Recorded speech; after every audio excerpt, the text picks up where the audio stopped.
You see, we started to say there is no such a thing as the Torah. We went to a couple of recensions of the Torah. Now, how is this Moses scroll relevant to this, all of these Torahs and whatnot? Why is this relevant? Let me give you one example. According to the book, The Meaning of the Dead Sea Scroll, in chapter 6, they talk about, and they say this, and some may be described as an early Jewish living Bible, that is talking about the text which they have, since it features many interpolations, insertions of other material, and expansion of the biblical text. The book of Deuteronomy contains several speeches that are not found in the Masoretic text. This, you see, Akhi, this is a study, if I'm not mistaken, not that long ago. They give an example. The example is relevant, they say. They say scholars have been puzzled over Joshua's apparently unwise movement. Note that the Septuagint places the event of Mount Ebal after Joshua 9, verse 2, which hints that the passages in Joshua 8, 30 to 35 in the traditional text may have once belonged elsewhere in the book. You see, these are the floating texts.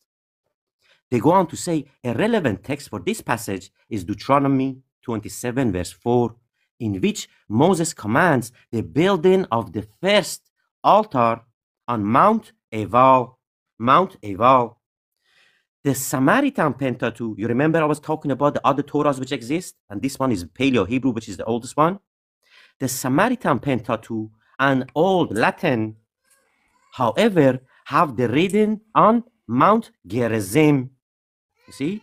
So the traditional text of today that the Jews use says Mount Ebal. And the Samaritan and the Latin, Old Latin, this is not the Vulgate, it is the forerunner to Vulgate, Old Latin, that says Mount Gerizim. They go on to say, this shows that on Mount Ebal in the Masoretic text and the Greek text is a later Jewish polemical change, that the first altar was to be built in Samaritan Gerizim.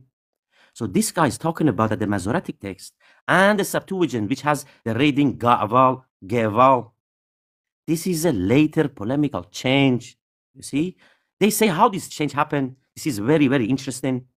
They say a three-stage history in the development of this command-fulfilling passage has been proposed. 3 stages. The first stage, the altar was simply to be built at the unspecified place.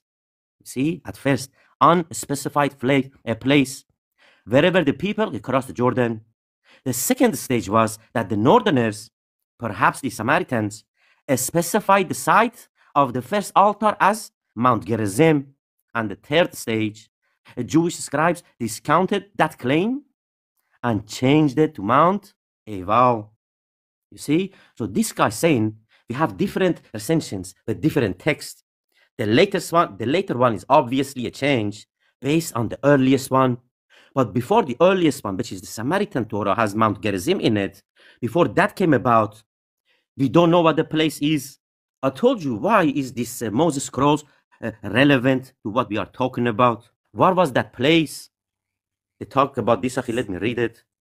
The differences between the Moses scrolls and Deuteronomical version are extremely subtle, but they make a world of difference. The Moses scrolls, Gerizim and Ebal are located across the Jordan westward in the land of Canaanite in Araba.